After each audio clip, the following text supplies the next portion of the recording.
All right, we are live. That's why we missed last month's meeting. We are live. Shh. Call to order. We'll call everyone to order for the meeting of the Planning and Zoning Committee of the, Planning and Zoning Committee of Community Board 11.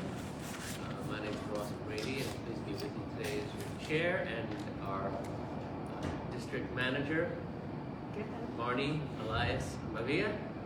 Close? Close enough. Thank you.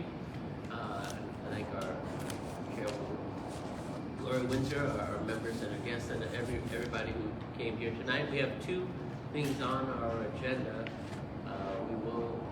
We're going to have a presentation, city planning on City of Yes.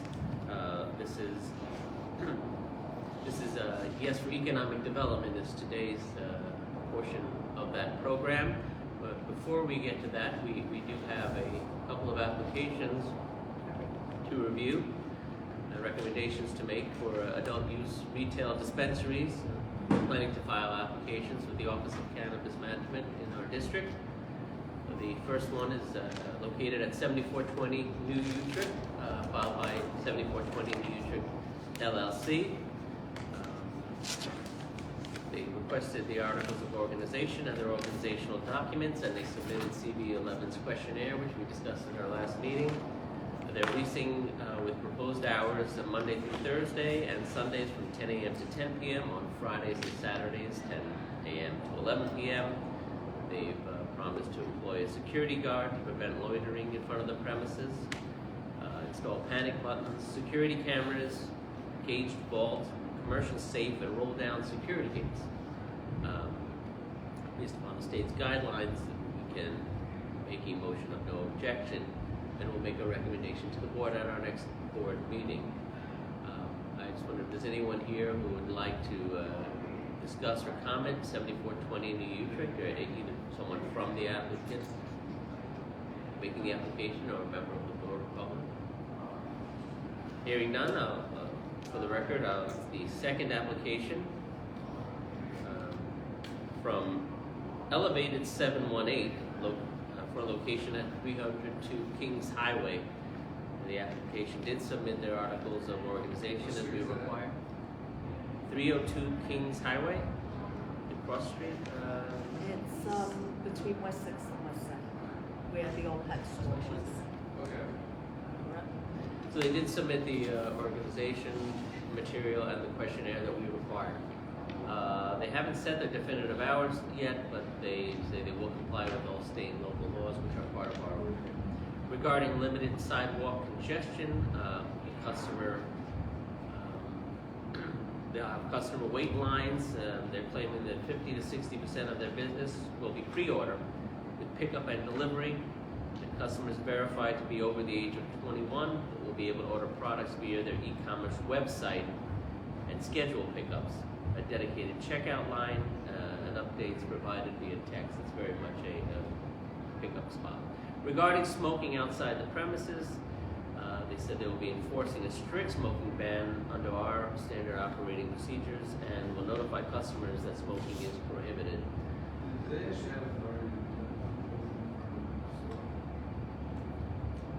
You can't loiter in front of a store. You can ask.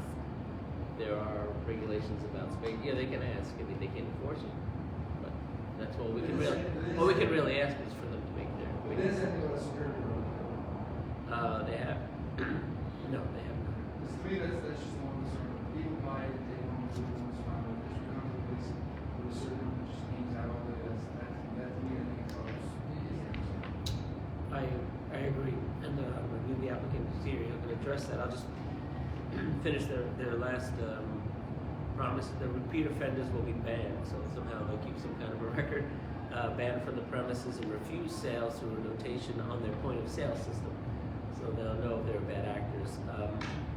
They expect to have limited advertising, and they do say they have a sophisticated security system. I'm not. Here's the applicant's name. I'm not sure if is that like a DVR system or a. correct, yes. Okay, and limited advertising. You know, one of the things that I guess was addressed as a concern was also that advertising doesn't appeal to people who cannot or should not be buying youths. So of course we would expect that, advertising wouldn't include things that would attract to the best of your ability Yeah, very. any youth, whether there's a local McDonald's nearby or for children to come by. You don't expect people underage to come in. Correct. That's fine. Thank you very much. Okay, and you did submit some information regarding the technology that and the cameras and a high-strength security door with deadbolts. This is your application. So there is information They about have to get the license for 2 years, right? it's a 2-year look back. And the renewal comes through the community board as well. The notification for a recommendation. Which means that people can see that there's a problem, they can say, Correct. Yes. Or we recommend, okay. So, and you did agree to that the local that the police could basically do an assessment. Most places do that. You're applying. This is your at least at this point. I'm not asking you to make promises, but this is currently, as a matter of fact, your only location. Correct, only location. And as far as security, the check-in, the person doing the check-in will be the security up front. So we will have a person to address that. Okay, so again, based upon state guidelines, we can issue a motion of no objection and recommend it to the board. We will do that at the. I'm sorry. Oh. You're being live. Lori wants to know if you brought samples. No, Vane asks people. That might be a conflict of interest. Correct. We're very careful about You're gonna conflict bribe of us? interest at CBO. So even in jest, Vane's gonna be wild because in jest, So we will No bring the objection. recommendation to the coming. No full board objection. December 14th. yes. Of course, everybody is invited to come. Go. Of course, yes. I'm sorry. I forget we're Do you being want a live streamed. microphone? No, I'll just speak up. Okay. Jen's Richard talking to Farsi. Susan. Okay. Okay, thank you. Yes, again, December 14th is our community board meeting. We invite you all to come to that. Without further ado, we're pleased to have our members who have been here before. We've done our last presentation. I think one was the first presentation live stream, or were they both live? Just the two previous. We didn't have a presentation on this one. I think he's talking about carbon neutrality. Carbon Carbon neutrality, we were still Live. operating remotely. Yes. Well, we are very much live members of city planning, and cede the floor for an informative discussion. And I believe you'll take any questions Yes, if there are any. And, we are being recorded for posterity. Thank you very People much. watching on Facebook, I'm watching. Yes, available on Facebook, YouTube, America's Funniest Comedy.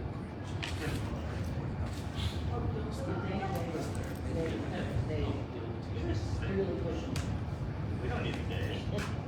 Yeah, Really you can evil stand or places. sit, or You can I sit. want to end up on the. Or you could stand, I just wanted to see and watch along with you. Yeah, why not? Okay, very good.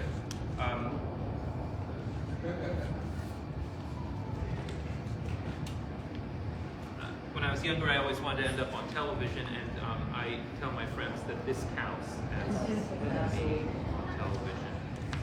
All right, great.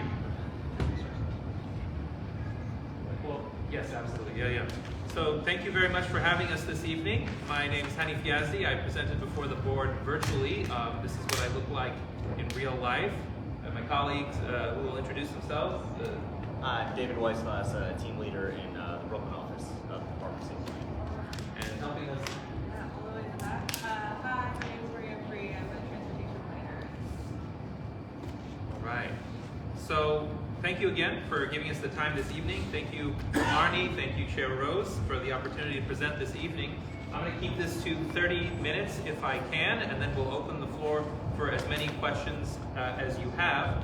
A lot of people put in a lot of work to put this proposal together and to put this resolution together. I wasn't one of those people, so feel free to express your opinions this evening. Any feedback that you have, good, bad, and in between, about this proposal is important feedback that will inform the direction of the proposal. So, with that, we will go on to slide 2, and we'll get into it. So the City of Yes for Economic Opportunity is one, as you know, of 3 citywide initiatives to modernize and update our city zoning regulations to support small businesses. For the past year and a half, ECP has met with over 100 stakeholders, such as small business owners, bids, chambers of commerce, and industrial service providers throughout the city. Local examples include the Brooklyn Chamber of Commerce, Evergreen Exchange, and others. This proposal has been shaped by their feedback. So, I think I'll get it. So zoning defines hundreds of uses or business activity types and sorts them by zoning district, regulates the activities you can do within a business, and it regulates how large a business can be. Because zoning hasn't been updated in more than 60 years, there are outdated and sometimes confusing or counterproductive regulations. Our overarching vision for this initiative is to make sure that New York City zoning works for our economy and to create zoning rules that are more simple, more adaptable, and reflect modern needs of businesses and our neighborhoods. These are citywide proposals to change the zoning regulations, and they will apply to all 5 boroughs, but please know that we are not changing any zoning districts today. We're not rezoning anything. We are changing the rules that go into governing what is allowed in what zone. Slide. The Department of City Planning has created a economic data snapshot for all 59 community boards to provide local context for this proposal. This here is a snapshot of Community District 11. CD 11 is home to about 52,000 jobs. Many of you do those jobs. About 40% of those jobs are institutional. That includes home health care and other jobs. The district has about 3,000 storefronts. About 340 of those, or around 11%, are vacant. That's consistent with Brooklyn-wide and citywide averages as well. These proposed changes will make it easier to fill those empty storefronts by giving businesses more certainty on where they can locate and what they can do with their space, by removing outdated zoning restrictions on businesses from using storefront spaces. Slide. The text amendment itself includes 18 proposals, which you'll hear about tonight. We've categorized these 18 proposals into 4 broad goals. Slide. So now on to goal 1. Slide. Goal 1 aims to make it easier for businesses to find space and grow by lifting zoning barriers so that businesses can locate closer to their customers. Slide. There are thousands of storefronts located in residential areas, which provide vital access to goods and services. But many of these storefronts are not allowed under existing zoning. Currently, if a storefront were to go vacant for more than 2 years in residential areas, there is no way for that storefront to reoccupy its original space, and it would have to remain vacant. This contributes to the city's storefront vacancy, and in response, we are proposing to allow vacant storefronts in residential areas to reoccupy without time constraints. That's proposal number 1. Slide. Now on to proposal number 2. Today, neighborhood retail corridors are typically zoned C1 or C2, while higher density or more centrally located business districts are typically zoned C4, C5, and C6. There are other important differences between these districts. The zoning sometimes makes arbitrary distinctions between which kinds of businesses are permitted in each area, sometimes enabling corridors where opposite sides of the street allow different types of businesses, like the frontages along the Utrecht Avenue, 18th Avenue, and Bath. To simplify these distinctions and treat similar zoning districts similarly, we are proposing to allow a consistent mix of businesses in C1 and C2 districts, and a consistent mix of businesses in C4, C5, and C6 districts. This will remove barriers along corridors that are getting in the way of businesses being able to locate in a particular area. So here, you see here, C1, some uses are allowed, C2, other uses are allowed.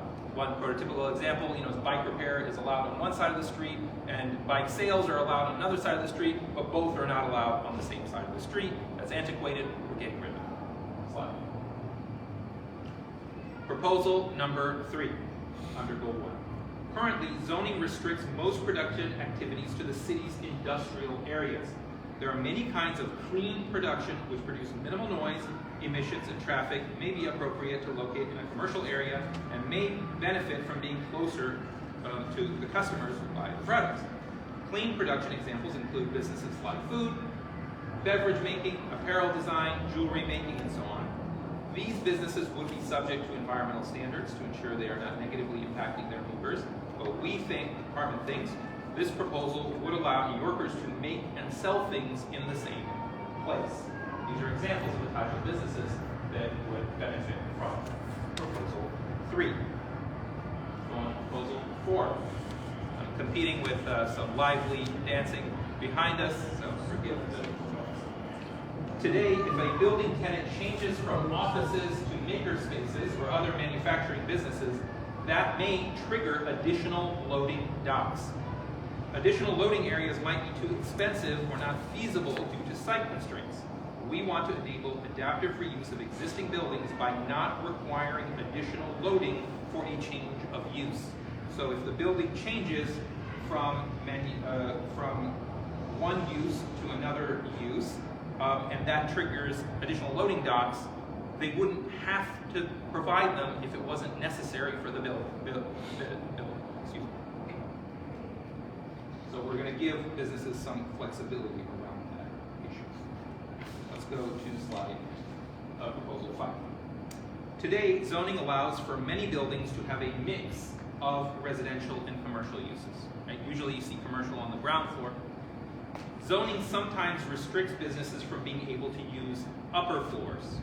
This makes it challenging for older buildings to adapt over time and for new mixed-use buildings containing residential and businesses to be built.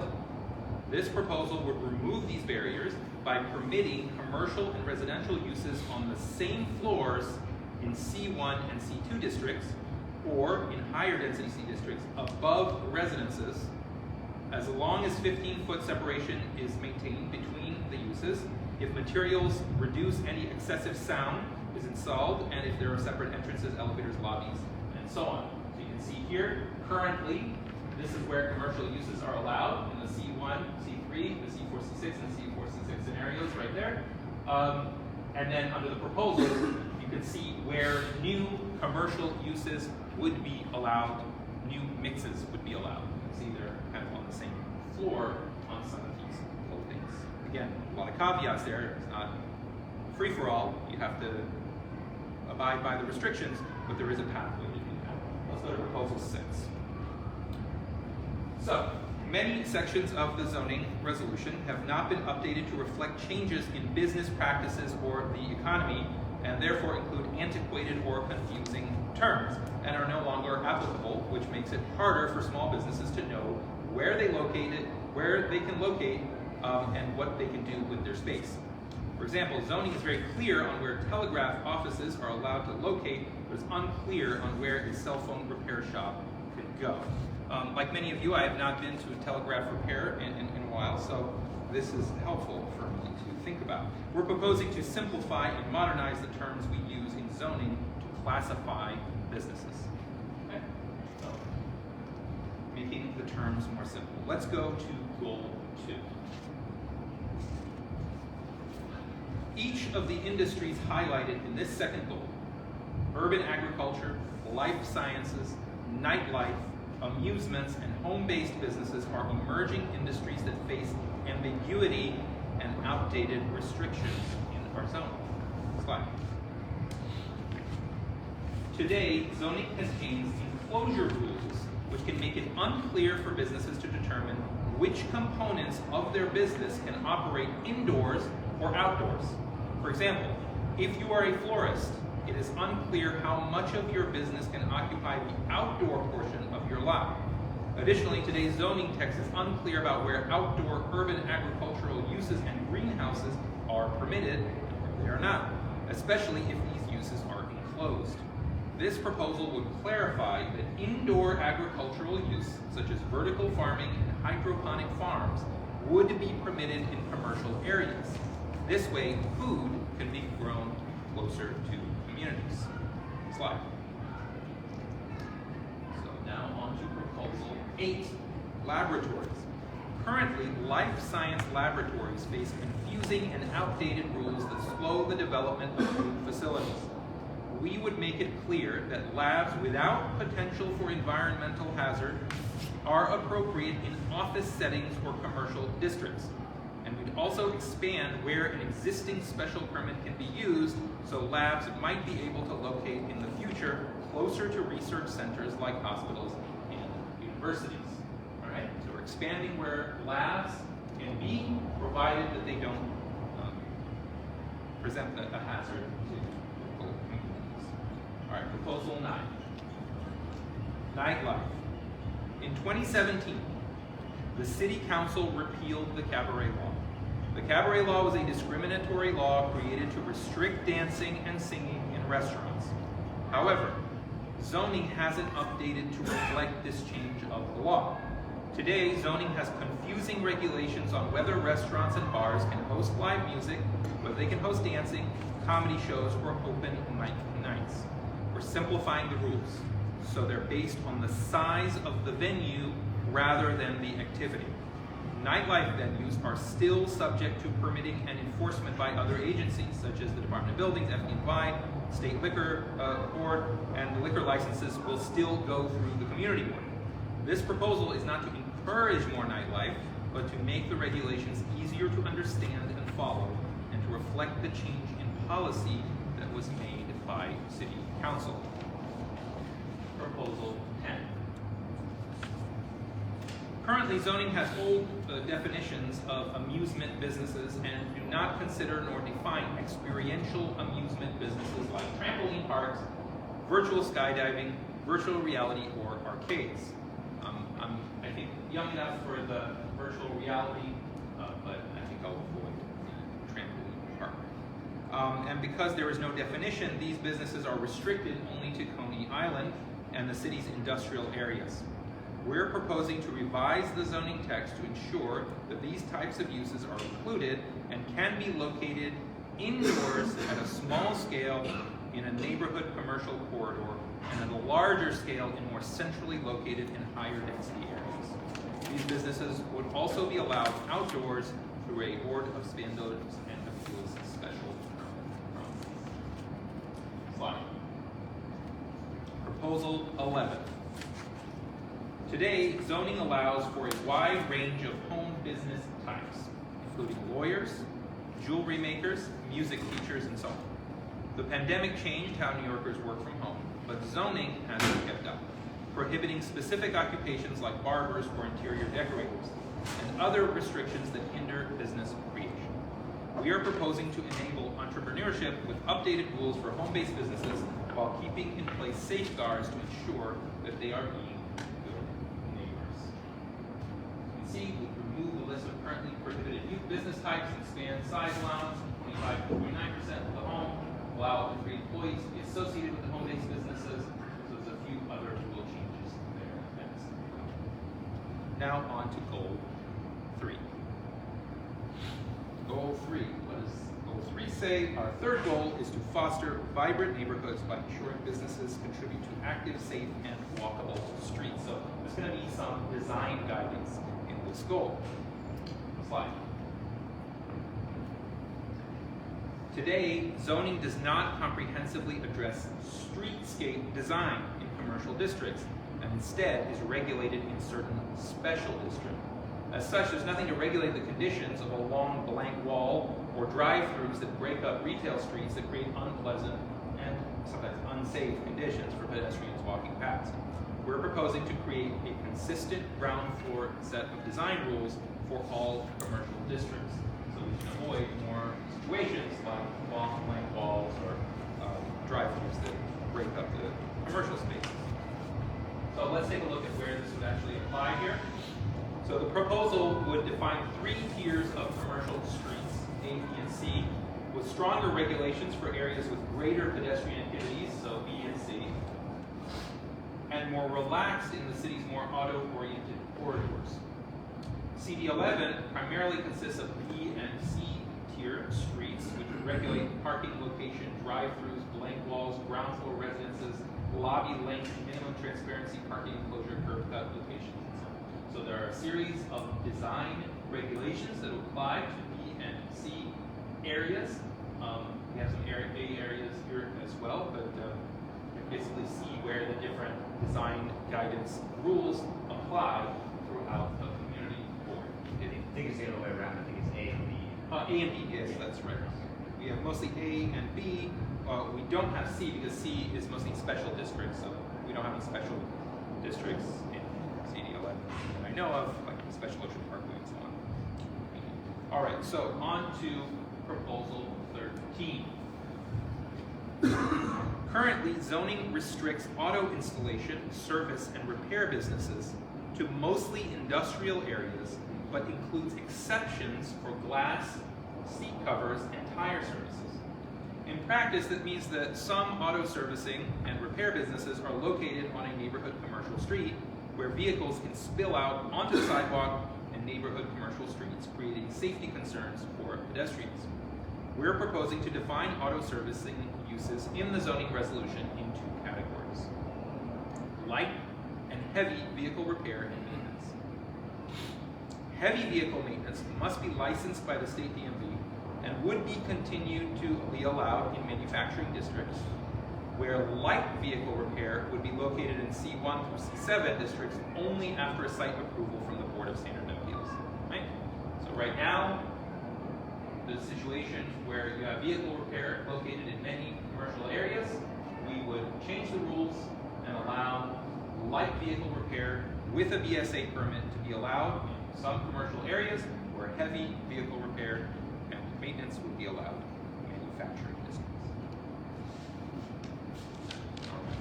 Proposal 14. Today, zoning has outdated regulations as it pertains to delivery activities. Most goods delivered occur on sidewalks and streets and not within empty storefronts and office buildings. We see this just the way that our packages are delivered and the many other elements of the delivery process. To encourage a decentralized and more localized approach to delivery, we're proposing to create a new type of use in zoning called a micro-distribution facility. That would allow businesses to locate at a smaller scale in commercial areas and would encourage smaller and more sustainable methods of neighborhood delivery instead of trucks. Again, small micro-distribution facility On the would now be sidewalk? allowed in a neighborhood, so we can avoid situations like that. All right. That's what's going to happen. Goal. No. This is what we're trying to prevent. Sorry, it should have made me Yeah, clarify. no, we are not, the proposal is not to place a giant UPS van on the side. But that's what will happen. Understood, yes.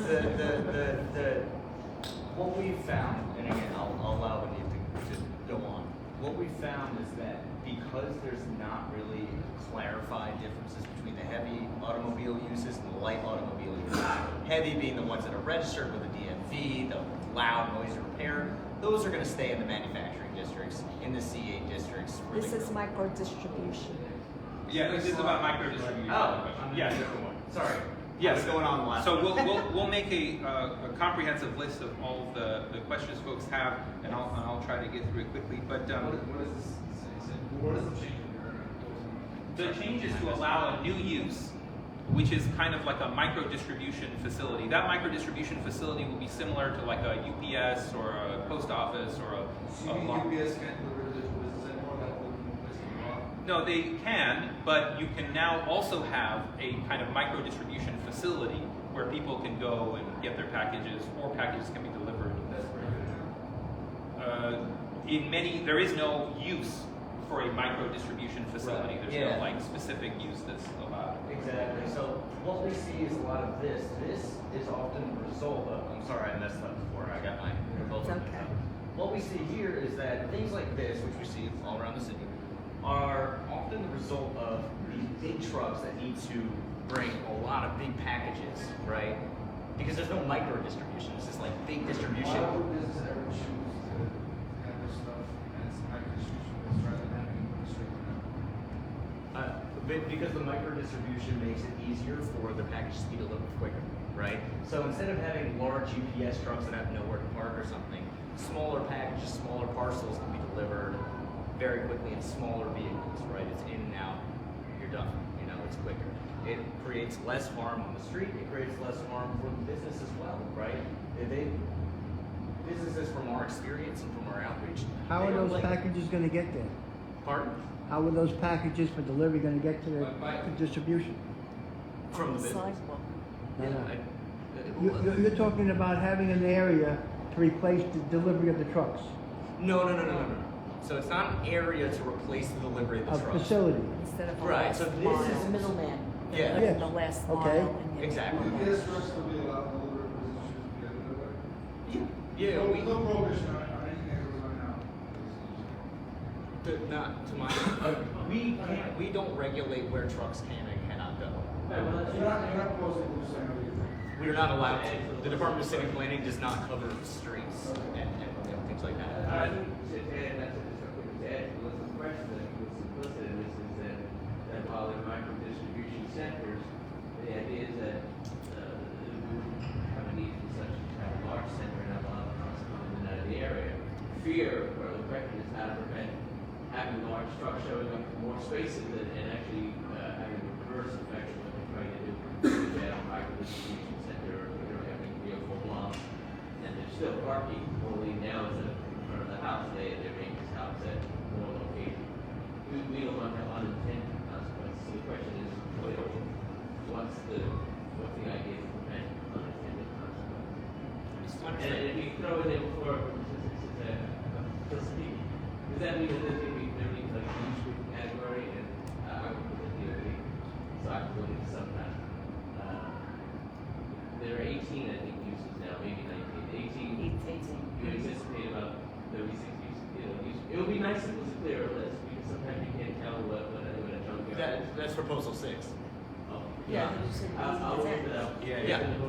So the micro distribution facility would fall under one of the existing use groups. Right, exactly. So why don't we finish this and we'll go back? Yeah, to the- I know you had a question. Would you like to do that now, or would you like, we're almost done? This specific, okay. Please. Before doing what I am, I've been almost 20 years in logistics, okay?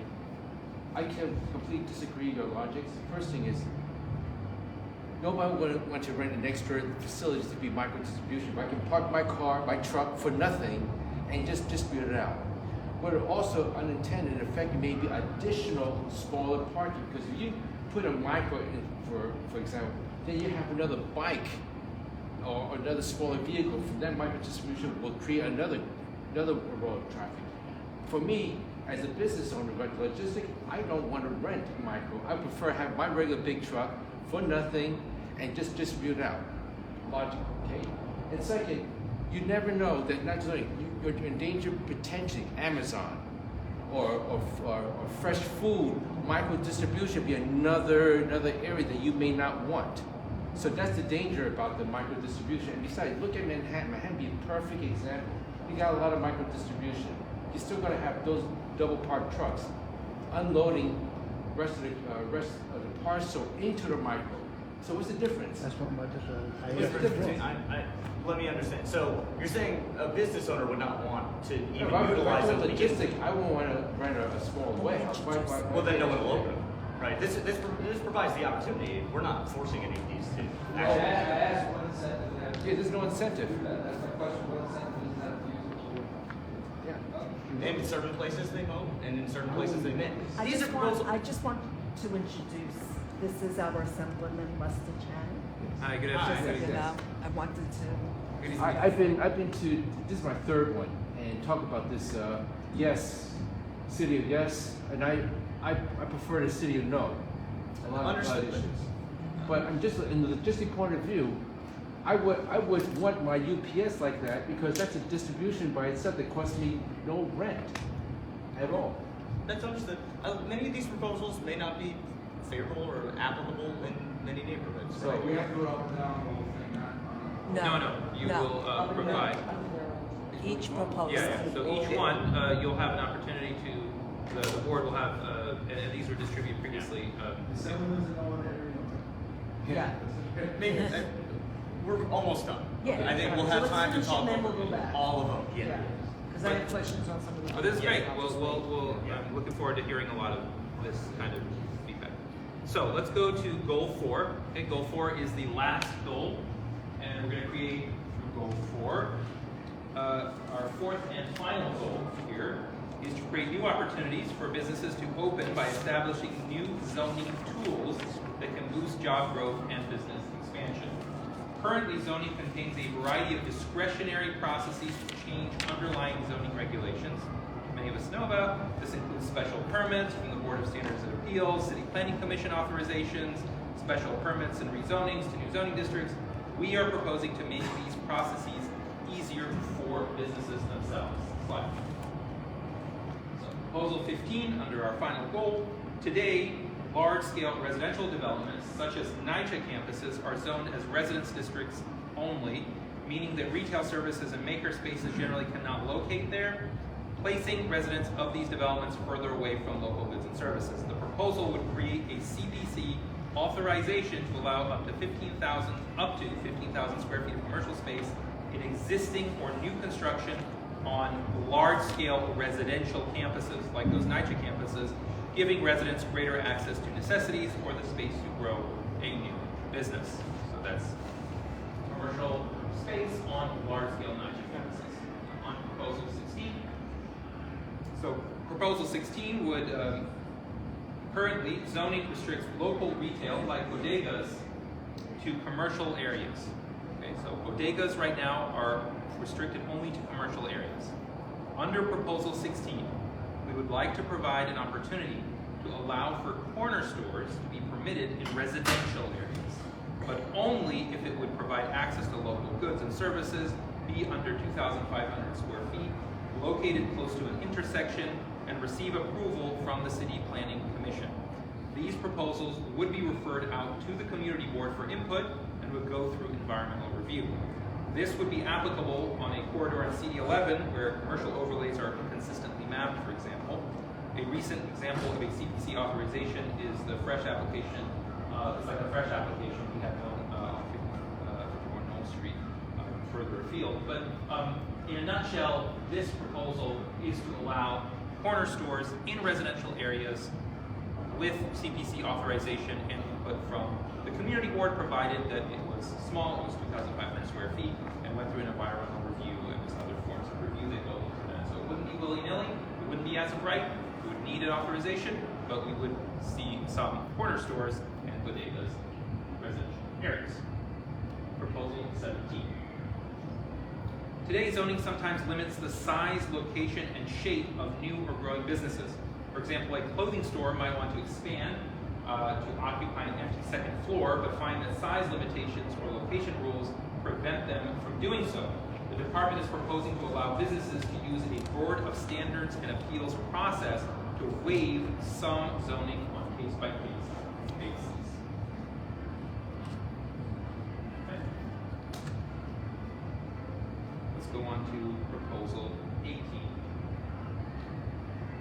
Lastly, some of our zoning districts themselves are obsolete, including our manufacturing districts. These were mapped in 1961 when suburban-style industrial parks were envisioned for much of the city's industrial areas. Slide 33. Currently, many M districts, those are manufacturing districts, are low density, have high parking requirements, and don't allow a building shape that reflects the needs of today's industrial users. This proposal will create a range of new job-intensive zoning districts at a range of densities and heights that expand the zoning toolkit for future zonings. Now, this is important. This proposal itself is not establishing any of these districts anywhere.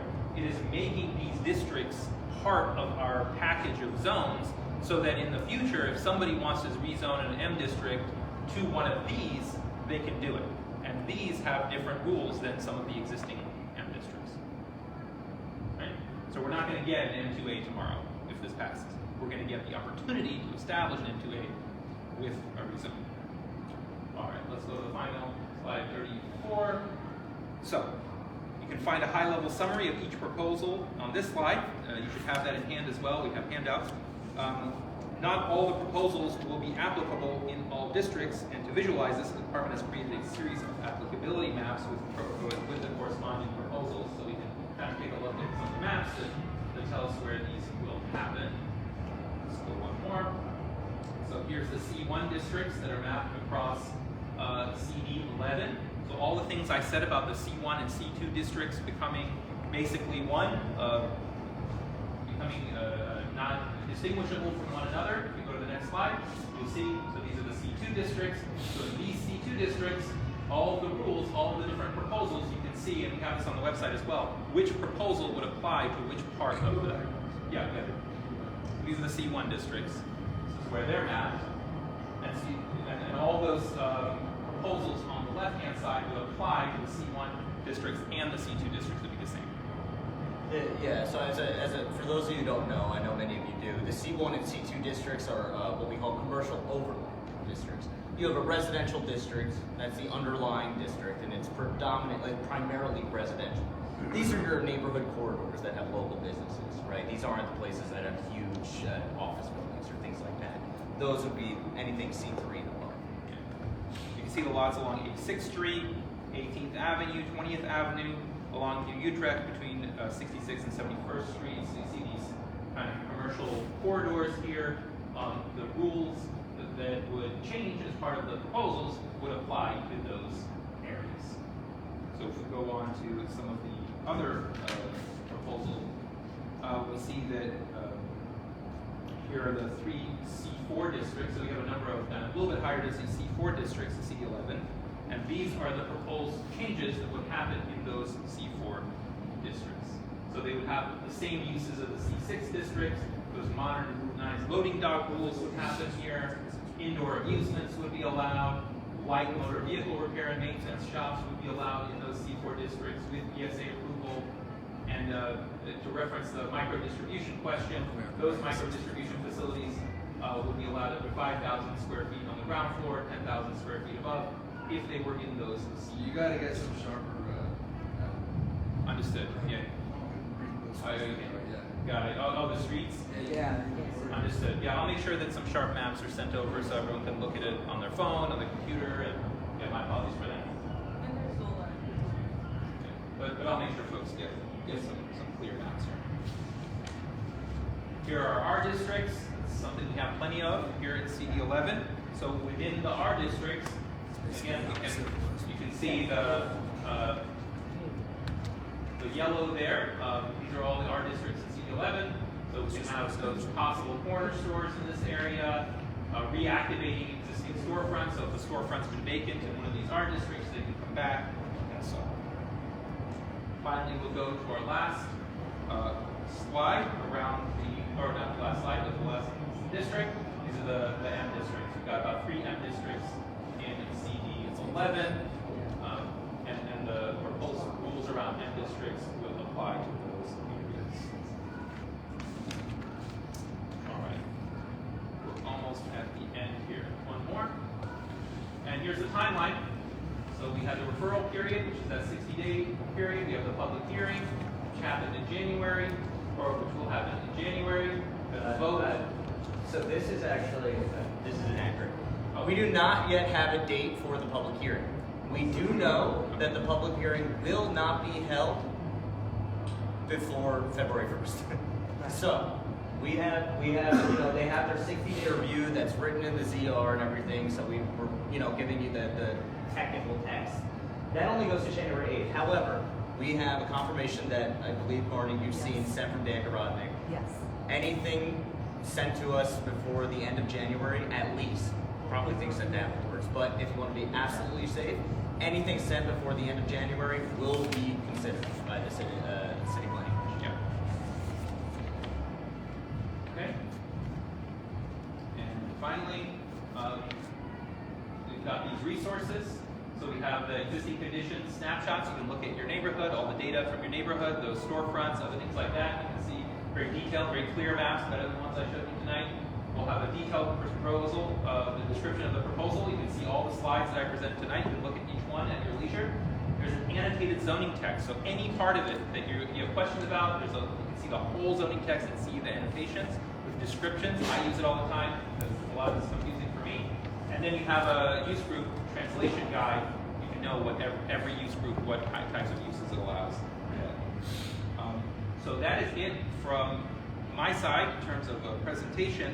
And the rest of the time will just be me listening to you, answering as many questions as we can answer, but also, more importantly, reporting as many questions as we can and getting back to you with more detailed responses in the coming days and weeks. If you could, maybe. Yes, absolutely. You pull up and you made me zipping through it pretty quick, so Yeah. pull the proposals one at a time and just pull, see if there are any questions. Absolutely, yeah. Maybe just flashing through it again quickly too. Instead of jumping all over. And in the interest of full exposure, I have a question that's not going to be. Full exposure. Oh my God. Disclosure. I'm sorry. Okay. I do work for the Department of Building. Yeah. There's no conflict because I'm not city planning. But I do work with these things. I have to be in the science and padlock unit. So we're not changing necessarily. We're not having zoning necessarily changing. You're allowing mostly changing usage. There are sign regulations and other things that are enforced. Are those going to be changed? For instance, if you're allowing something to happen on the second floor, that currently you cannot have illuminated signs in a residential district even if there's an overlay on the second floor. Is that going to change? No, because I don't know what I'm going to be doing the next day at work, but because I think people in the community are going to want to know that they're going to have an illuminated sign flashing in their window from dentist across the street. Yeah. I mean, I don't know. I won't know a lot of the answers, but I will report all the questions. Generally, overall, the signage regulations are not supposed to be changed. There are some minor references to signs in some of the annotated zoning text. I'll give you an example. Home occupations, right? Home occupations, I mean, how many of us did not work from home sometime in the last 3-4 years, right? Home occupations, there's a reference to signage just to confirm you can't have signage, right? Things like that.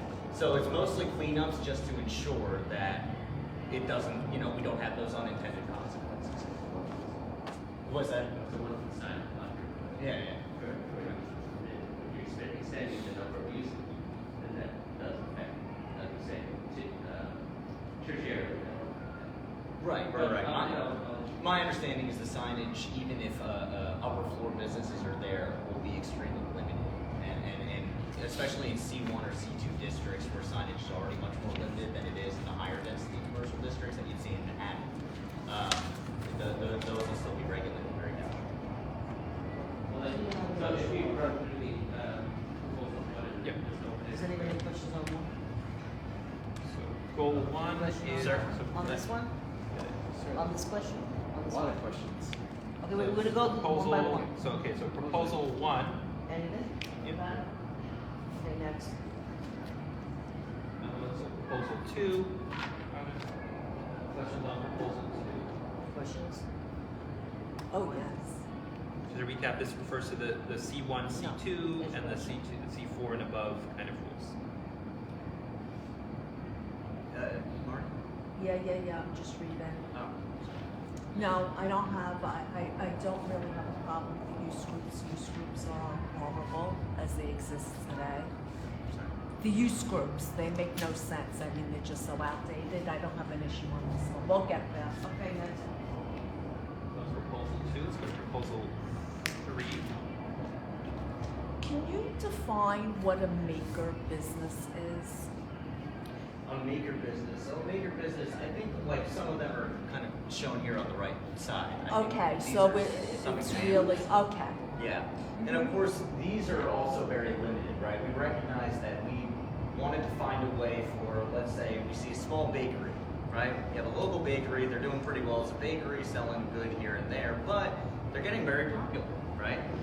Every once in a while, they want to be able to, actually produce, right, and sell orders, right, rather than just having a walking bakery, or in addition to, right, to help their business succeed. We've heard a lot of folks in bakeries or ceramics, jewelry making, these small businesses.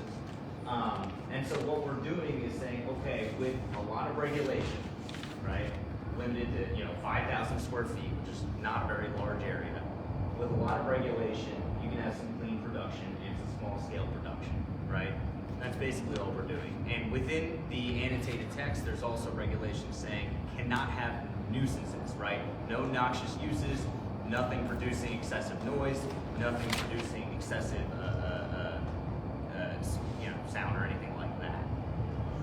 I'm just confused how this really applies to us, because for example, like, what is 18-7 if it has? Well, a break? I'm going to say, What is and I that? should have jumped back to 2. Okay. So in your proposal, you're removing, right, commercial overlays. And as you see from the maps, Sorry, that I don't mean it. Removing? commercial overlays, you're deeming them first commercial. No. Sorry, that's a misunderstanding. They're not being removed. What we're doing is getting rid of the separation between a C1 overlay and a C2 overlay, right? Because most of the time when we walk down the street, it's actually very common that it might be C1 on this side, C2 on the other. To the naked eye, no one can tell the difference. Okay. But So there's still yeah. going to be overlays over residential districts. Question that follows that is, the ZBA and R5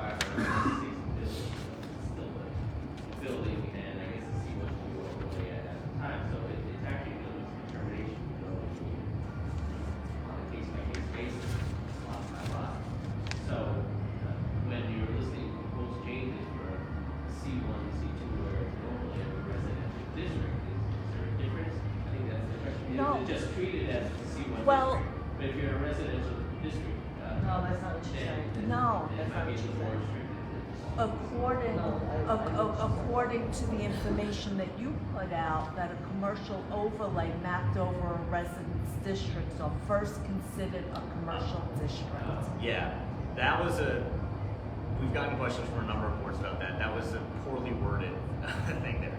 What that is referencing, it basically is a zoning resolution code map, right? Okay. For a commercial district, even if it's an overlay, basically what it's telling you is I want to open a business and I want to find out what I'm allowed to do. I go to the commercial section of the ZR. Okay. Right? They're still primarily residential districts, right? Which is why there's still going to be in C1s and C2, which are the overlays, there's still heavy limitations on the types of businesses that are there. What we're not going to do is further limit C1s to things that C2s do allow. Again, going back to the bike repair versus bike shop. Yeah. So basically, will be C2. Essentially, yeah, we're not actually remapping anything, but we're getting rid of the distinction in practice. And while we're on that, Yeah. I was a bit confused when reviewing. Are you, like, within Community Board 11, you have the C1s with the suffix. Are you removing the C1-1, C1-2s? No, so again, Because I didn't find that in the text. yeah, no, the suffix is generally for only the parking requirements. Those are not being changed. So we're all these, again, to clarify, no districts themselves are actually being rezoned. So if it's a C12 today, it'll be a C12 tomorrow. However, what that means is that you're basically going to be able to have whatever a C2 is there. The suffixes are just for parking; those will still remain. Fine. Right. And limitations on what can No. be. That's For usually example, that's usually the first number. no, for example, transient hotels are not permitted in a C1-2. Are they permitted in the C1-3? Correct. So that would be, okay, so. Or maybe trans- it's a C1-1, you say whatever. transient- whatever okay. it is. All right, we'll Yeah. check on that. Yeah, I wasn't familiar with that. Yeah. So you're saying a C13 versus like a C1? A C1. Yeah, the suffix number. Yeah. Yeah, the districts are not changing. No, that I understand. So I just wanted yeah, to make so sure then the what's the definitions, ramifications? and I didn't see that within the use group, the new use group. So- Understood. So let's suppose that the C1 and the C2 is going to allow the same uses in both. What's the difference then? Density is allowed?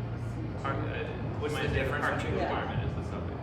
The difference between a C1 and a C2 overall? Or what No, will be like the once it, let's say it goes through, and the C1's allowed to have what a C2 has. What's the Right, difference so practically? Then what will be the difference after that? Oh, almost nothing. Okay. Yeah, the point is, if we actually did rezone, it would actually make for a much more complicated Yeah, no, I'm just process. trying to get like what would happen. there. Right, yeah, it would just create a much more complicated process, basically. It's really local service Yeah, no, I'm just and like, asking retail. what would it You be? won't Yeah, see like what's a it, right, difference. so if you want, so what you're saying, correct me if I'm wrong, is I'm walking down the street after this passes. There's a C1 on this side, a C2 on this side. What's the difference? In terms of uses, almost nothing. Okay. Density, also nothing. None of this Oh, nothing. changes. Okay. None of this in C1 or C2 changes how big a building can be because they're primarily the residential districts and the residential things we're not touching as part of That economic wasn't clear, opportunity. I got it. Yeah. So the building sizes, the only one of these proposals that affects building sizes are what the M district ones, maybe. And I think that's about it, actually, in terms of the actual bulk. People move into M districts, so that we get Yeah. Yeah, exactly. So what I was saying to you about the three was that I'm not sure how it actually affects us because like what is 18th Avenue that has bakeries? On number 3, I was at. Like to allow bakeries. Yeah, I think also for some more context on this one, Pretty much, yeah.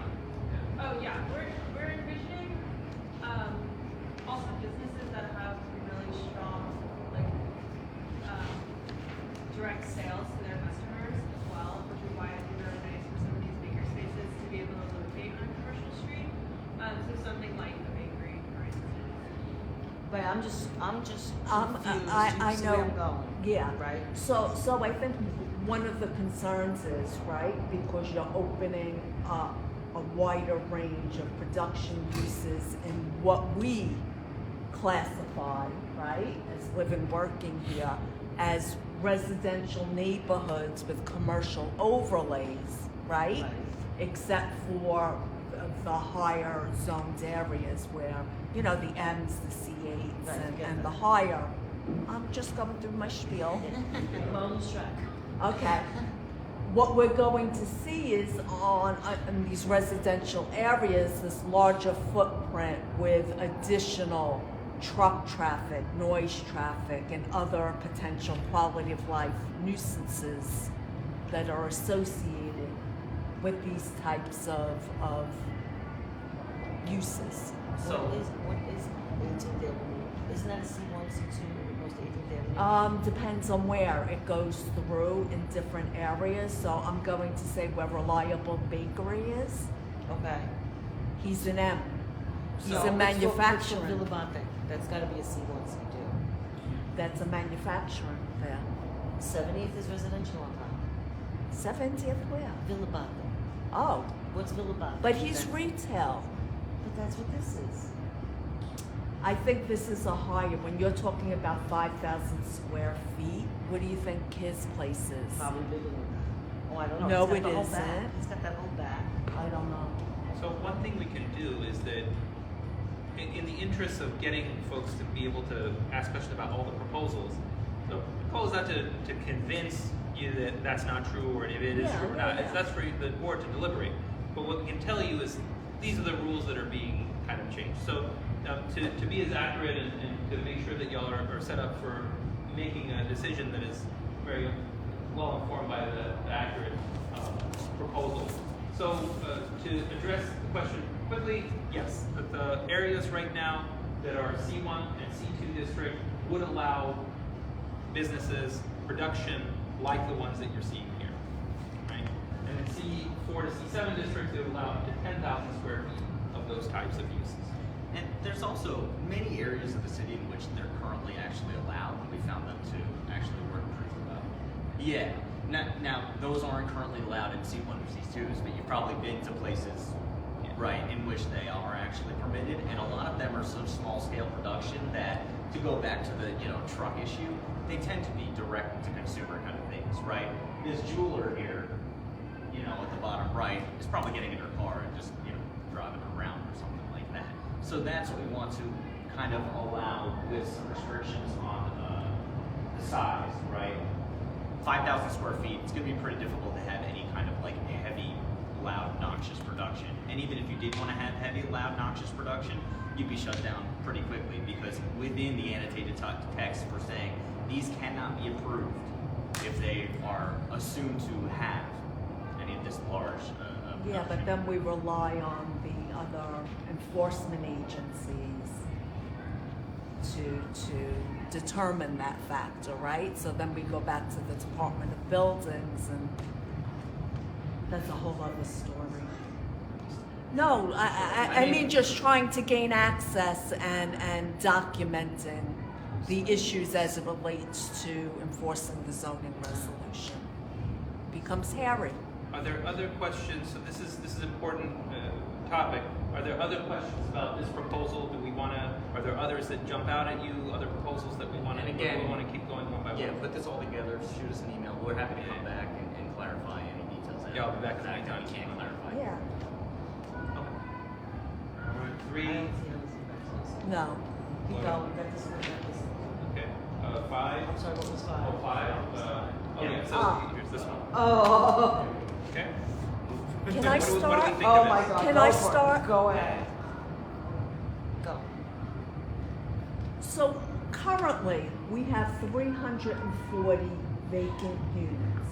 Something like Right? that. Yeah, about 11%. Correct.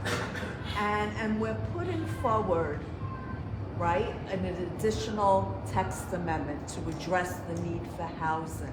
Has a study been done to determine, right, how many residential units will be lost by converting to commercial? Because I will tell you just from, and I can't tell you on paper, right? Commercial rents are very high, much higher than residential. And where you will find in the mixed-use buildings, let's say along 86th Street, New Utrecht Avenue, I am sure rents are lower than what they would be on a residential block, right? Because you have the train and the manufacturing, you know, the commercial use. So I am just, I mean, we would say that those units are more of an affordable housing option. Right, then commercial, but then they're gonna close their store and go upstairs. And now you're going to have a landlord say, you know what, I can double or triple the residential rent by turning it into a commercial. What are we losing? And why are we pushing that if we currently have vacancies? So the primary, that's legitimate. The Thank primary thing that we find, yeah. The primary thing that we find here is, for instance, there's already a lot of permission for upper floor residential, right? Doctor's offices are allowed on second floor, third floor, to my understanding. You know, that's not a change.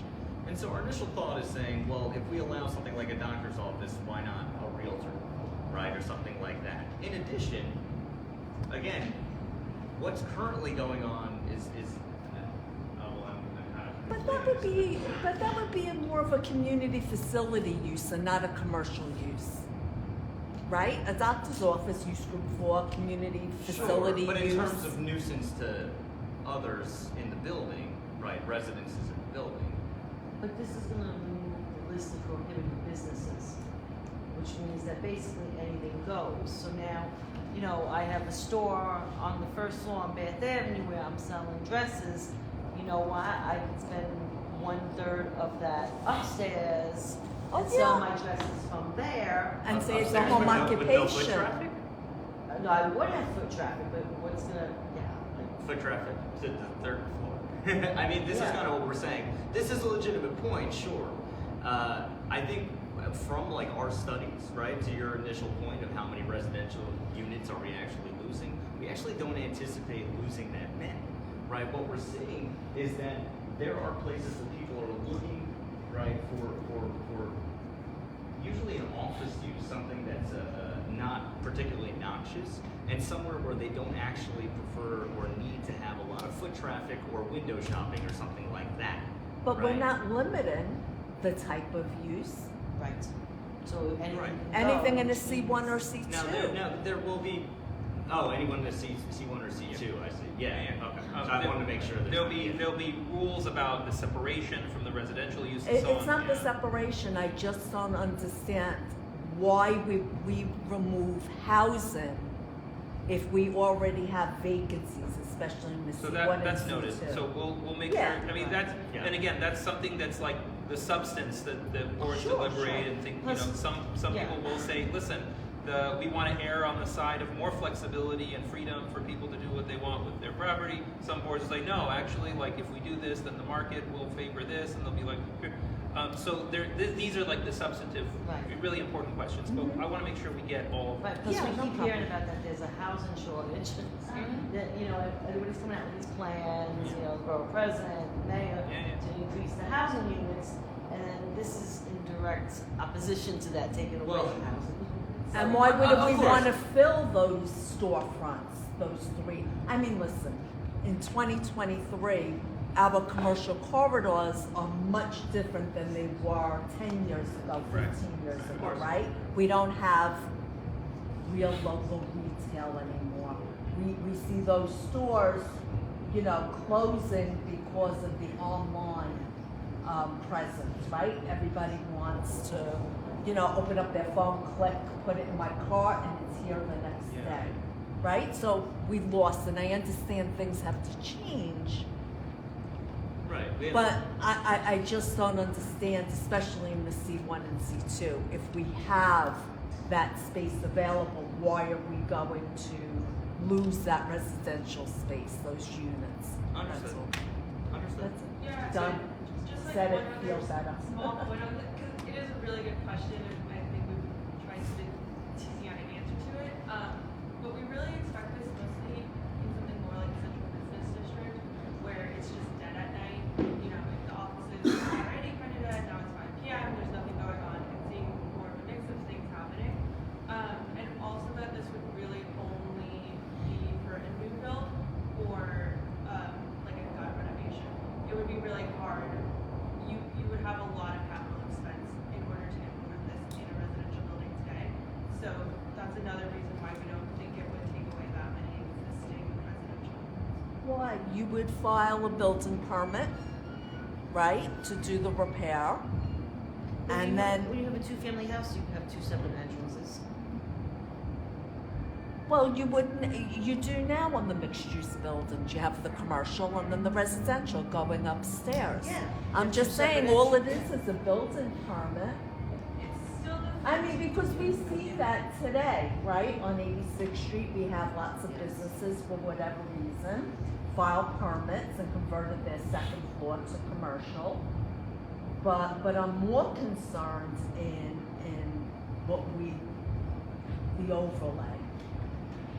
So Right? here's one interesting element Yeah. there that just came to my mind. Right now, if you want to have a second floor commercial in a C1, C3, you can't have any residential there. Right, so right here, so under the proposal right now, that gray area on the second floor, that would be gone. But under this proposal, you could still keep some residential on the second floor. So this is just like another Right, element, you know right, what I mean? right. So there's like all these little complicated pieces Yeah, of I it, get right? it. So that's like Never one element. perfect. Yeah, so that's like one element where, okay, this could actually save some residential by allowing you to keep it on the second floor instead of getting rid of all the residential if you want a commercial use. And you're But your point is valid. Yeah. And the housing crisis is, I mean, you don't need me to tell you any of that. But housing is not the only crisis we have, right? No, I know. If we didn't have an economic crisis, we wouldn't be here. Well, that's my concern, that we're gearing this, right, to address an economic crisis and not stabilizing our communities, right? We're all undergoing transition throughout the city. And my fear is we'll just change the neighborhood to such a degree that it'll no longer feel like a residential neighborhood, That's fair. right? Zoning, you know, at the very least was kind of predictable in what you would find on certain blocks. And my fear is with this, there is no predictability. That's all. I was gonna say, I think, you know, the question we back is how, and I don't want to go particularly think about, if you think about this, and I was just discussing it earlier, is that, in our real world, this is about 20th Avenue, you have stores on the basement, one of them is, 86th Street, nearby, you have mostly business, and mostly, some of them are, have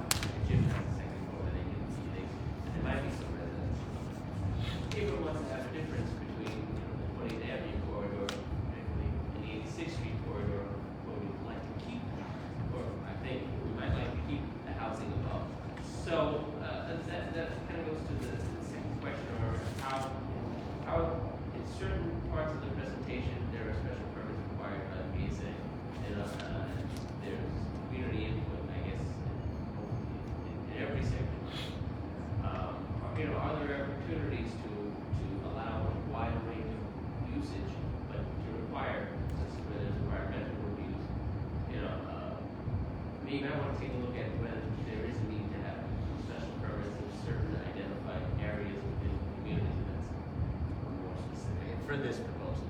Particularly for this. Yeah. Yeah, we'll take that back. Yeah. So is this saying that we're going from 18 to 10? Correct. And what we're doing here also, I keep forgetting the acronym. Do you remember the acronym? NCA? Yeah.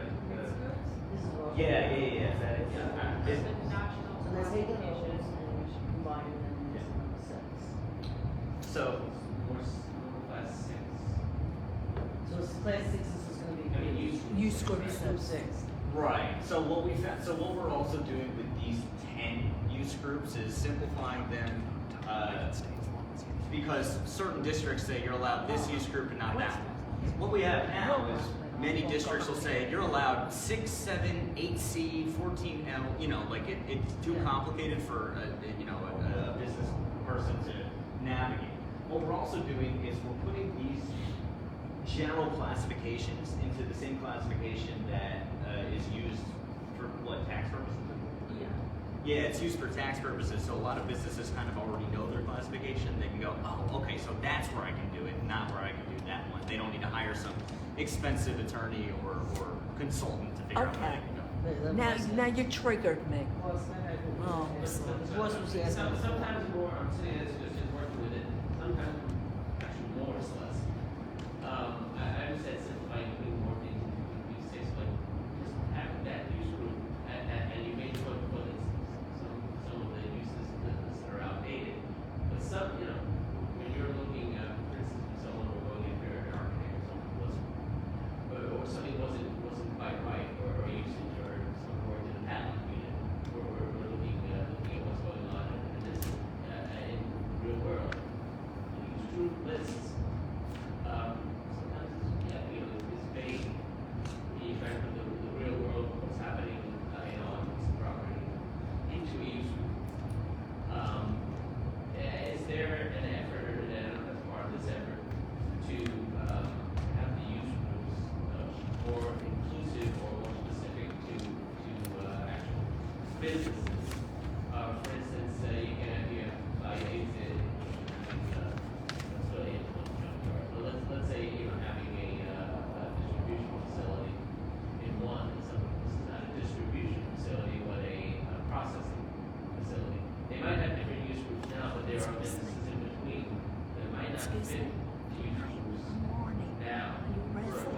Generally need to expand on what the uses mean, and maybe even have a couple more uses, just so Right. people know what to point to. Yes, so section 1210 of the zoning resolutions are definitions, and those have the specific uses, not the groups, the specific uses in there. Some of them are being updated, as you say, right? We have a use for typewriter repair. There's no definition for cell phone repair, right? That's the outdated stuff we're talking about. And so we are modifying those to bring it into the 21st century, kind of as you said, because there are businesses today that exist that no one could have even fathomed, heck, 10 years ago, let alone 60, right? And so those are being updated. What the use groups say is, okay, in use group 6, X, Y, and Z are allowed. Okay, well, what is X, Y, and Z? You can go to the definitions and they specifically tell you what they are, right? Now I'm going to jump in because I don't understand, right?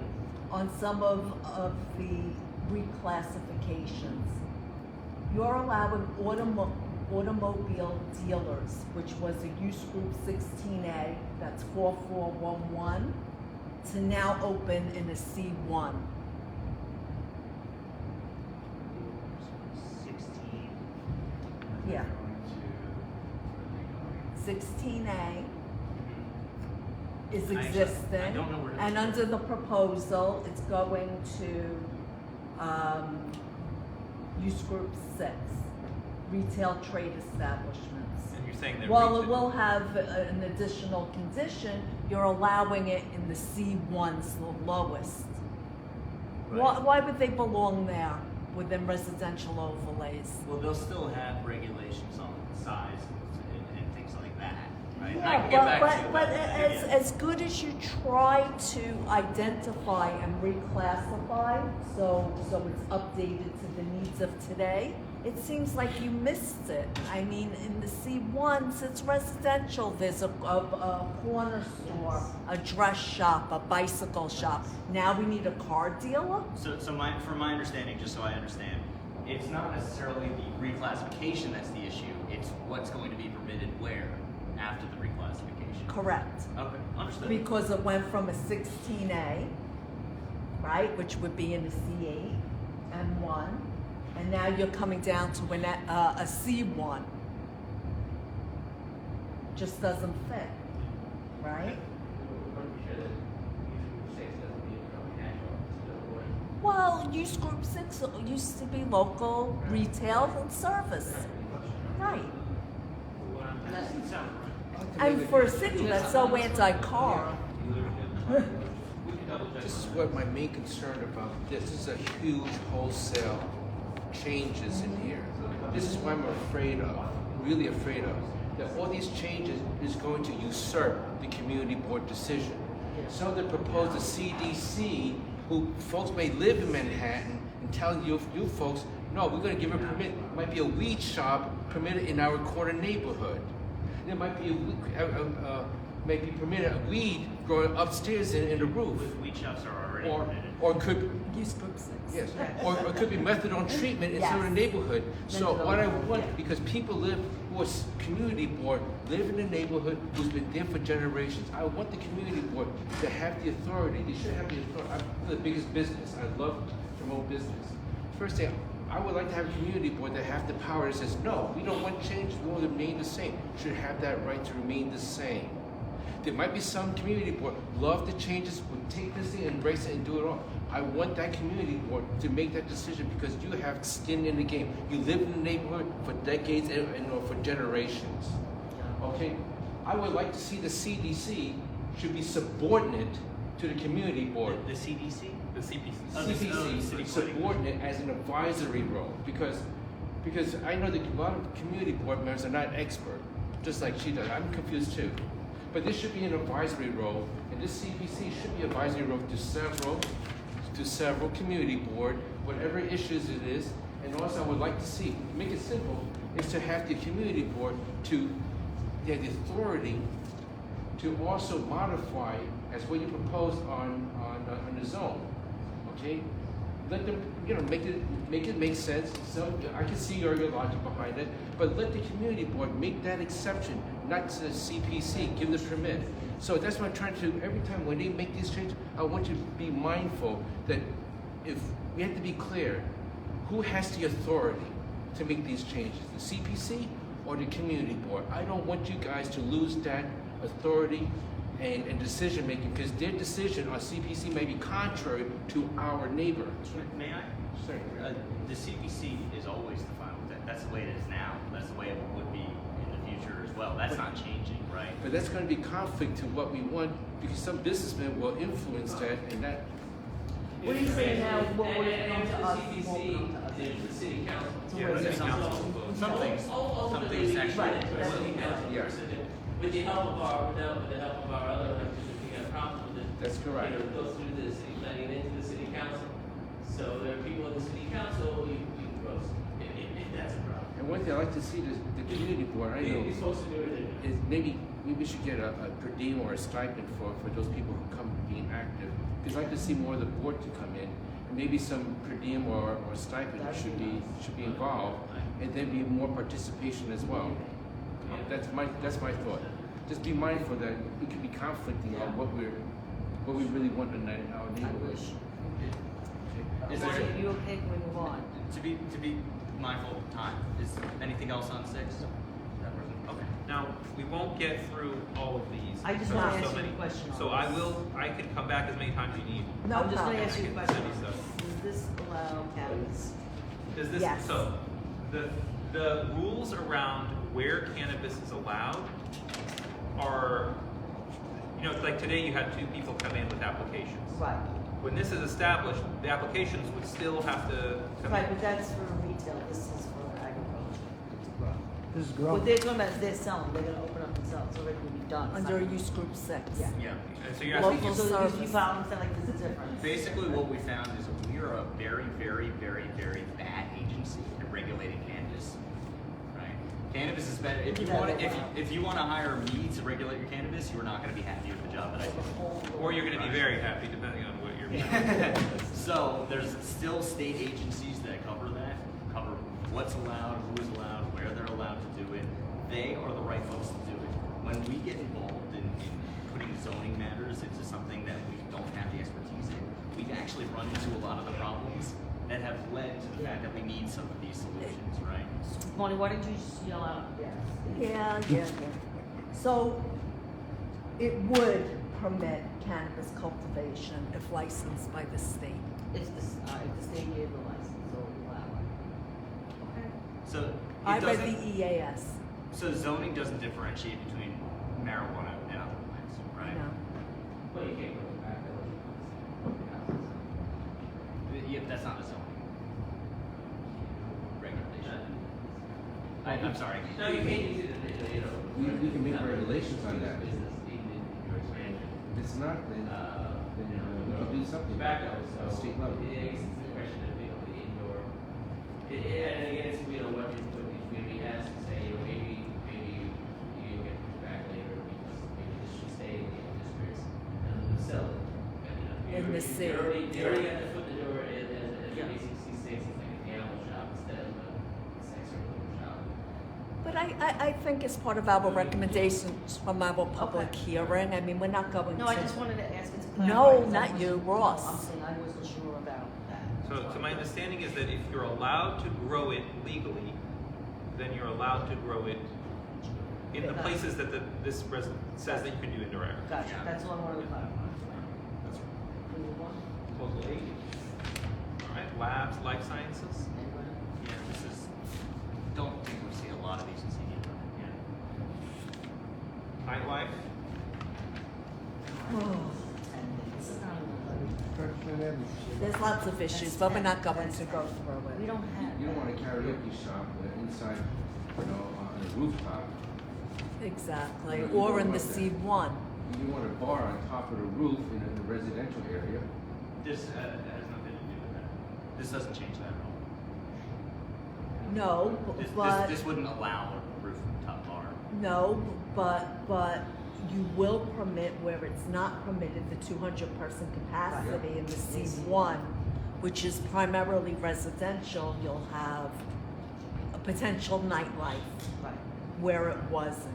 So what you're allowed, to my understanding, Maria, correct me if I'm wrong, to my understanding, what you're permitted to have today, as we stand, in a C1 or a C2 overlay, is you're allowed to have a restaurant up to 200 people. A restaurant's different. Okay, you're allowed to have a restaurant up to 200 people. You're also actually allowed to have someone playing music there in that place up to 200 people. What you're not allowed to do is this. Right. Right. But there's certain time you're allowed, not allowed. Or there's certain time beyond 12 o'clock and the nightclubs are different. Certain and also we need something more regulation on noise itself. That's another area.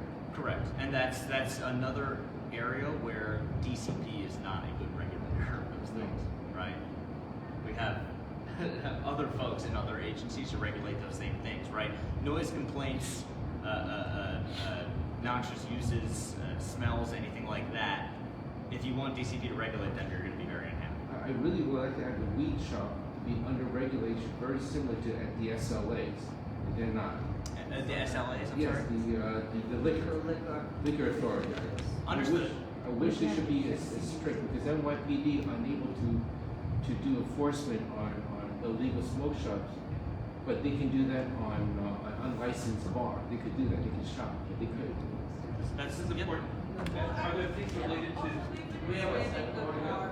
Yeah, that's a Well, I'm gonna go quick. I just want I gotta jump over. In the on the eating drinking in the C1-1 to 4, C2-1 to 4 is only by BSA special permit. What is eating and drinking? 200 people, yeah, with music. Today. Today. Oh, did I do that wrong? No, that was my understanding of what it was. that you can already have a restaurant up to 100. So Barney, am I right in saying that, so if you have a BSA special permit to have that restaurant with 200 people, the proposal would then say, well, now you are also allowed to have a little bit of dancing at the restaurant, maybe some live music. That's fine. That, is that, So that's what But that wouldn't, But that's not no, what it's but saying. you're removing the special permit. Oh, I see what's going on. See, You're we have a saying- lot of Like, C you one kept- dash two, yeah. C one dash If you one. kept it with the BSA approval, that's what would be the difference, is that Right. it's dance, but it's not. It's Because taken away. then you have input. So, we're, if I may, Yeah. so, today, any bar or restaurant is permitted to host musical entertainment, you know, whatever, limited to 200 persons or fewer, right? Zoning says dancing is not permitted. Right. So that's the change there. What you're looking at the BSA is the other section of this, which is not the dancing section. It's the section that basically says you're allowed to have like a showtime listed, as opposed to just I'm sitting down to dinner and there happens to be a guitarist there. Right. They can now say the guitarist will come on at 8 p.m. And they may be able to charge a But cover the charge. way this is presented, it sounds like you're removing that BSA approval. That it's just. for that specific thing that I just mentioned. So you today, if somebody is in a restaurant, right, they came before the board and they said, we're a restaurant, yeah, but we want to have an open mic night or something for Right. a comedy, and we want to have that at 7 and advertise that it's going to happen at 7, and we're going to charge people $10 to come in. Right now, it's a BSA special permit. What we're proposing is to remove the BSA special permit. And that removes input, right? Because when you're doing it in the C1, the low C1, Yeah, it C1 removes it. dash It removes one. it, yeah. Yeah, you're correct. removing that Yes. community Okay. input. For allowing a Yes. showtime and a cover charge. Yeah, but the people that you're attracting to that show, Yeah, but- right? Because in the C1-1, But you now- have the people living upstairs. But are you saying that it would still have to go for BSA for like the SLA piece of it, for everything else, and just not the live show? Oh, yeah. No, State Liquor Authority is Okay. completely separate from us. Okay. So if someone, So they don't have to mention that there's a license to reopen. I got it. I got it. one of the consequences here could be a place where drinking is not allowed. Maybe they don't have a liquor license, there's no drinking, and there's just live music. Right. I would love to go to a place like that. but Something, That's something not- yeah, that's it's not our just like district. a, Gotcha. you know. yeah, All right. Yeah. no issue. With what? Anybody?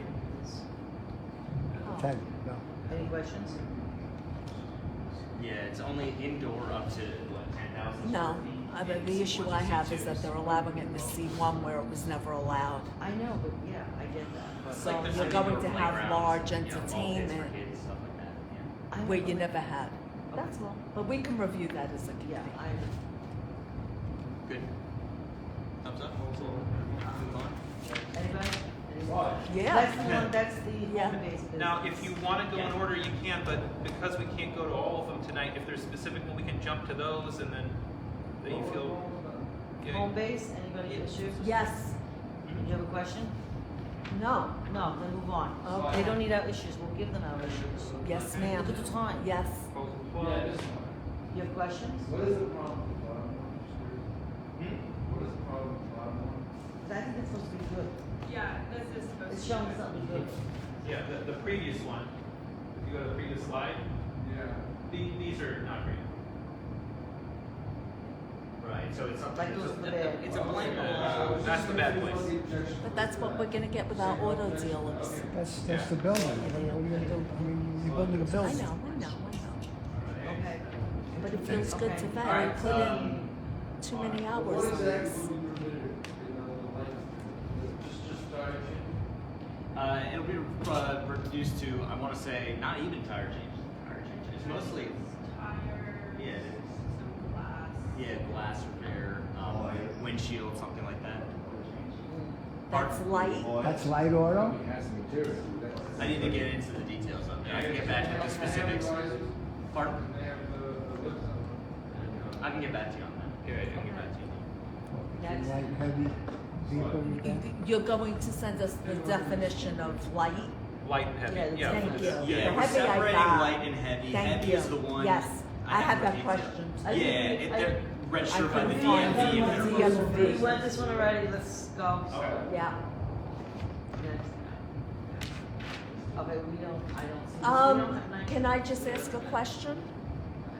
Would you permit commercial on apartment buildings like Shore Haven on Shore Parkway and 20th Avenue?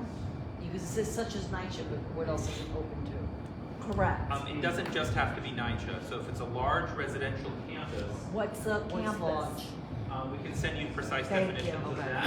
And we can also, and I just want to reiterate also that it would be a CPC offer, so it wouldn't be as of right, it would be, it would be, subject to environmental review and community board approval as Okay. well. We So just you need have- clarity on what. Yeah, so the BSA permit you have. Yeah, no, yeah, no, yeah. no. I'm just what you consider So, large-scale proposal resident 15. campuses. Yeah, this Define one's- campus.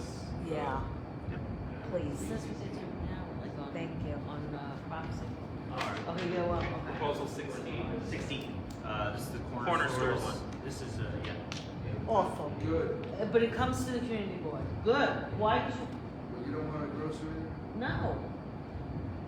In a residential area, like, you gotta eat, you know. So it's not a little bodega. if I may clarify something very quickly, so there's a kind of a logistical zoning mumbo jumbo reason that we're kind of doing this, and it's actually to prohibit expansive commercial into residential areas, which sounds contradictory with the proposal, but I'll explain.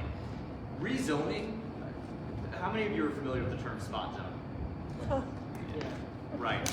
So if we've had corner stores in residential districts for 100, 150 years anymore, right? That's a thing that's pretty common in the development style, right?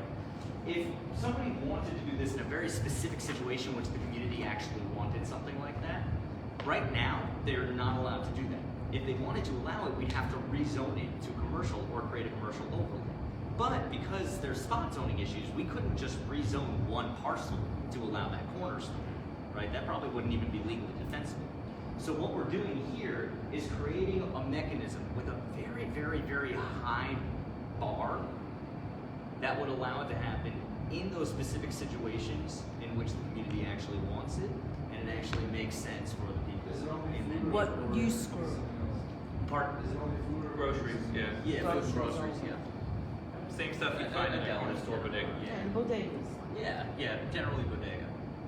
And so what they would have to do is they would So have it'd be to a get, smoke shop. so they'd have to get, no, so they'd have to get an authorization. So some chips with it, so we get the. So they have to be at an intersection or within 100 feet of the And when intersection. it's not. Right, they'd have to have a max of 2,500 square feet. They'd have to go through an environmental review. Then they'd have to come to the community board to get your input. Then it would have to go back to the CPC. The CPC would have to make findings. And if they cannot make all those findings, then this is not permitted. And those findings include, it won't affect traffic congestion. It will not create excessive nuisances. And I forget the details of the rest of them, but we wanted to create a mechanism with a very high bar for those unique circumstances, because we have had people in communities saying, we would actually like a deli at this corner, right? Not something that we anticipate happening in a wide situation.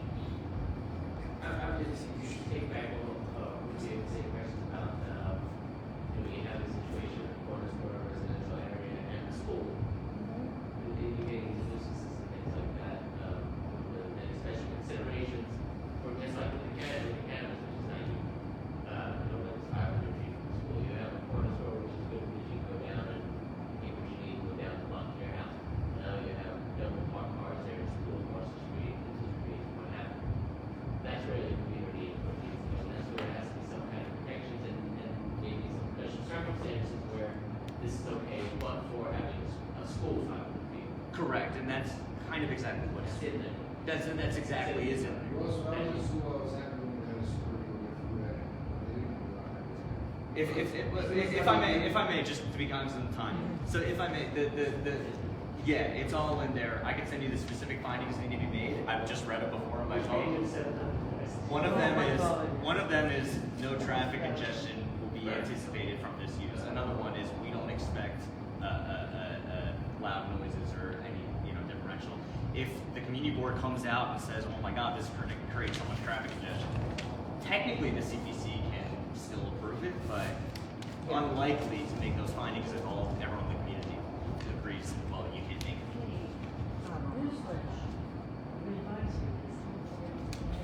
As a historian, I walk around neighborhoods a lot in the city, and I see, if you go back, that corner typology there a lot on blocks, but there's no more corner store there. It's like the ghost of a corner store past, and kind of makes me sad. So I don't know. A part of me would like to see a nice corner store. Can you just be sure and confirm with us tomorrow that that CPC special permit is just for a food store? Because when I took it, the EAS allows retail service or office uses. Right, in so, that residence. so you're saying, can the corner stores, are they gonna be restricted to groceries or delis or whatever? Yeah, because it didn't say just groceries. No, it did not, and Okay. that's my Yeah, concern. we'll check. Yep. Do you have, anybody have any questions on this, or we move on? It's not restricted. Okay, what's No, that? it's not restricted to grocery stores, but that's why I would also See? still. Yeah, it's So not then it just would be a groceries. use group 6, and then you would have Could to be any. argue, and you can get any of, Oh, you could have a car dealer if he promised. Well, that's We well, won't do delivery. So that's another thing. That actually gives you even more power because I can come in and say, "Oh, I'm just going to be." It's not giving us power because we're advisory, and at the end of the day, there's an economic crisis. And yet you're still here. If I may, so that also gives you more power in the sense that somebody can come in and say, "Oh, I'm just going to open up a deli." You don't need to believe him. Right. You can say, "No, we don't think you're going to do it." You can assume the worst of any applicant, and if you want to deny it or recommend denial, then you have that right. Anybody have anything on this one? Okay, next. Anybody have anything on this? That's it. That's it. Okay. Thank you very much. We thank you. All right. Yeah. Thank you. Thank you. This was really good. This was helpful. So I've got some of these little pocket guides that y'all can take home. They've got QR code stuff on the back where you can go and see all the nitty gritty details. This And they cover some of the proposals. Send out to the entire board. I Mar- could. yeah, Marnie, if you want to put some of the, we took notes obviously, but if you want to take some of the, or maybe things that you didn't think of in the moment that you want to Yeah, and clarify. I think worst needs to call another meeting. Yeah, we're happy to come That back, we and do- again, till No, the not end you of guys, January. it's for us to us. talk Oh, about what, you please. know, It's right. We're going to do a public hearing. Anybody want? So, Oh, great. Sir? What? Great, thank you. if you're prepared to come up with you a like 'em? recommendation and then feedback from the community at that time to incorporate that. Morning. Well, our next community board meeting is December 14th. Next week. Right, either there or thereafter, we'll plan on